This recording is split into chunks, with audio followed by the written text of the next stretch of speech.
کچھ ایسے لوگ ہیں جن کی بد دعا بہت جلدی قبول ہوتی ہے۔ اگر ان کا ہاتھ آپ کی بد دعا کے لیے اٹھ جائیں تو آپ کی زندگی اجیرن بن جائے گی۔ خدا را ان کی بد دعاؤں سے بچیں۔ بسم اللہ الرحمن الرحیم۔ محترم ناظرین، حضرت سیدنا زید بن اسلم رضی اللہ تعالی عنہ فرماتے ہیں، میرے والد نے بتایا کہ ایک مرتبہ حضرت عمر بن خطاب رضی اللہ تعالی عنہ لوگوں کے درمیان جلوہ فرما تھے کہ اچانک ہمارے قریب سے ایک شخص گزرا جس نے اپنے بچوں کو کندھوں پر بٹھا رکھا تھا۔ حضرت عمر بن خطاب رضی اللہ تعالی عنہ نے جب ان باپ بیٹوں کو دیکھا تو فرمایا، جنتی مشابہت ان دونوں میں پائی جا رہی ہے، میں نے آج تک ایسی مشابہت اور کسی میں نہیں دیکھی۔ یہ سن کر شخص نے عرض کیا، امیر المومنین، میرے اس بچے کا واقعہ بہت عجیب و غریب ہے، اس کی ماں کے فوت ہونے کے بعد اس کی ولادت ہوئی ہے۔ یہ سن کر آپ رضی اللہ تعالی عنہ نے فرمایا، پورا واقعہ بیان کرو۔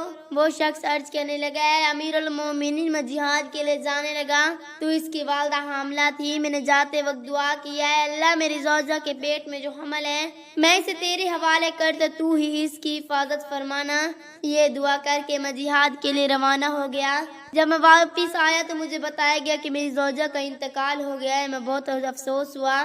ایک رات میں اپنے چچا زاد بھائی سے کہا، مجھے میری بیوی کی قبر پر لے چلو۔ چنانچہ ہم جنت البقیع میں پہنچے اور اس نے میری بیوی کو قبر کی نشاندہی کی۔ جب ہم وہاں پہنچے تو دیکھا قبر سے روشنی کی کرنیں باہر آ رہی ہیں۔ میں نے اپنے چچا زاد بھائی سے کہا، یہ روشنی کیسے؟ اس نے جواب دیا، اس قبر سے ہر رات اسی طرح روشنی ظاہر ہوتی ہے، نہ جانے اس میں کیا راز ہے۔ جب میں نے یہ سنا تو ارادہ کیا کہ ضرور اس قبر کو کھود کر دیکھوں گا۔ چنانچہ میں نے پھاڑوں منگوایا۔ ابھی قبر کھودنے کا ارادہ ہی کیا تھا کہ قبر سے خود بخود کھل گئی۔ جب میں نے اس میں جھانکا تو اللہ کی قدرت کا کرشمہ نظر آیا کہ میرے بچہ اپنی ماں کی گود میں بیٹھا کھیل رہا تھا۔ جب میں قبر میں اترا تو کسی ندا دینے والے نے ندا دی، تو انہوں نے جو امانت اللہ کے پاس رکھی تھی وہ تجھے واپس کی جاتی ہے، جا اپنے بچے کو لے جا۔ اگر تو اس کی ماں کو بھی اللہ کی سپرد کر جاتا تو اسے بھی صحیح سلامت پاتا۔ پاس میں نے اپنے بچے کو اٹھایا اور قبر سے باہر نکالا۔ جیسے میں نے قبر سے باہر نکالا، قبر پہلے کی طرح دوبارہ بند ہو گئی۔ صحابی رسول نے اپنا بیٹا اللہ کے سپرد کیا تو اللہ نے بھی اسے قبر میں زندہ رکھا ہے۔ اللہ، ہم بھی اپنا ایمان تیرے سپرد کرتی ہیں، تو ہمارے ایمان کی حفاظت فرمانا اور ہمارا خاتمہ بالخیر فرمانا۔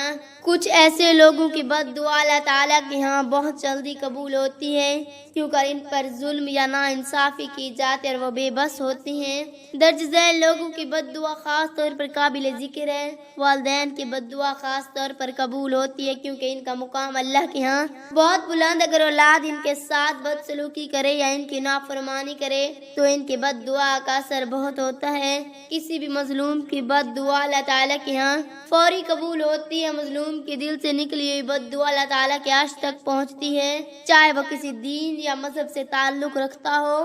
یتیم بچوں کی بد دعا بھی جلدی قبول ہوتی ہے کیونکہ وہ کمزور اور بے سہارا ہوتی ہیں۔ اگر کوئی ان کے ساتھ ظلم کرتا ہے یا ان کے حقوق تلف کرتا ہے تو ان کی بد دعا اللہ کے ہاں جلدی پہنچتی ہے۔ مسافر کی دعا اور بد دعا دونوں کا اثر زیادہ ہوتا ہے۔ مسافر کی حالت اللہ تعالیٰ کے ہاں ایک مقام رکھتی ہے، اس کے لیے اس کی بد دعا بھی جلدی قبول ہوتی ہے۔ جو شخص مزدور کا حق مارتا ہے یا اس کے ساتھ ظلم کرتا ہے، اس مزدور کی بد دعا بھی فوراً قبول ہوتی ہے۔ یہ افراد وہ ہیں جن کی بد دعا اللہ تعالیٰ کے ہاں جلدی قبول ہوتی ہے اور ان کے ساتھ نیکی اور انصاف کا برتاؤ کرنے کی سخت تاکید کی گئی ہے۔ یتیم کی بد دعا اللہ تعالیٰ کے ہاں بہت جلد قبول ہوتی ہے کیونکہ یتیم ایک کمزور اور بے بس شخص ہوتا ہے۔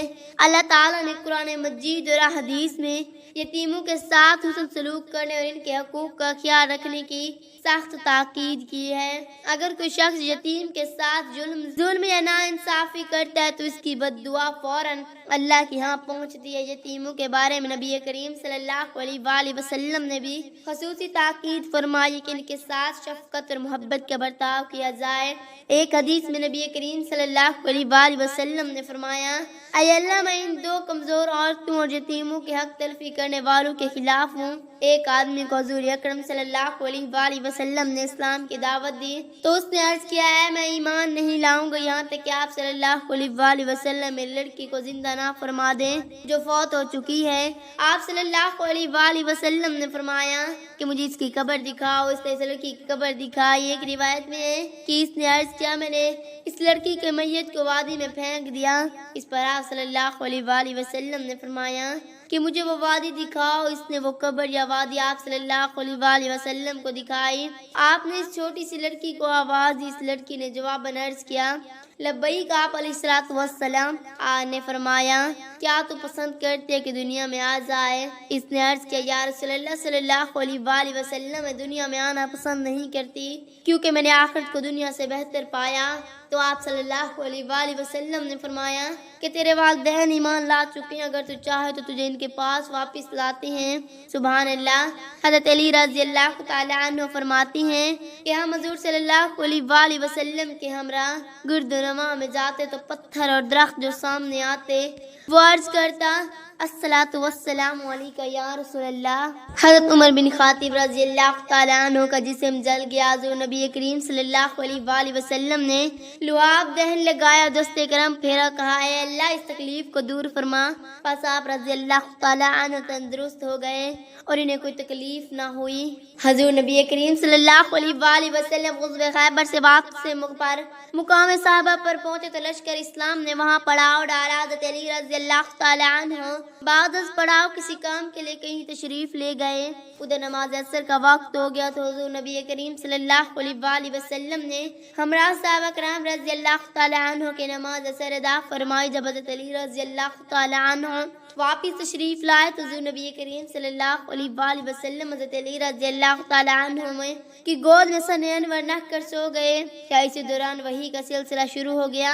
حضرت علی رضی اللہ تعالیٰ عنہ نے جنہوں نے ابھی نماز عصر ادا نہیں فرمائی تھے حضور صلی اللہ علیہ وآلہ وسلم کے آرام فرمانے سلسلہ وحی کے حوالے سے سورج غروب ہو گیا۔ حضرت علی رضی اللہ تعالیٰ عنہ اطاعت مصطفیٰ اسلام میں کبھی یہ سوچ دے کہ نماز عصر قضا ہو رہی ہے، کبھی اطاعت مصطفیٰ سلیم کا خیال فرماتے الغرض اسی سوچ میں ہی تھے کہ سورج غروب ہو گیا۔ جب آپ صلی اللہ علیہ وآلہ وسلم بیدار ہوئے سلسلہ وحی ختم ہوا تو حضور نبی کریم صلی اللہ علیہ وآلہ وسلم نے فرمایا اللہ علی رضی اللہ تعالیٰ عنہ کیا تم نے نماز عصر ادا کر لی ہے؟ حضرت علی کرم اللہ وجہ الکریم نے عرض کیا نہیں یا رسول اللہ ابھی تک میں نے نماز عصر ادا نہیں کی۔ حضور نبی کریم صلی اللہ علیہ وآلہ وسلم نے دعا فرمائی اور بارگاہ عزت میں عرض کیا اے اللہ اے علی تیری اور تیرے محبوب صلی اللہ علیہ وآلہ وسلم کے اطاعت و فرما برداری میں تھے کہ سورج غروب ہو گیا، سورج کو واپس ہونے کا حکم دے تاکہ علی رضی اللہ تعالیٰ عنہ نماز عصر ادا کر لیں۔ اللہ تبارک و تعالیٰ نے آپ صلی اللہ علیہ وآلہ وسلم کی دعا کو شرف قبولیت عطا فرمایا اور ڈوبے ہوئے سورج کو واپس ہونے کا حکم دیا۔ نہ سا ڈوبا سورج واپس آ گیا، یہاں تک کہ سورج کی چائے پہاڑوں اور ٹیلوں پر پڑنے لگی اور مخلوق خدا نے یہ منظر اپنی آنکھوں سے دیکھا۔ حضرت علی رضی اللہ تعالیٰ عنہ نے نماز عصر ادا کی۔ اللہ پاک سے دعا ہے کہ اللہ پاک ہمیں تمام احادیث پر عمل کرنے کی توفیق عطا فرمائے، آمین ثم آمین۔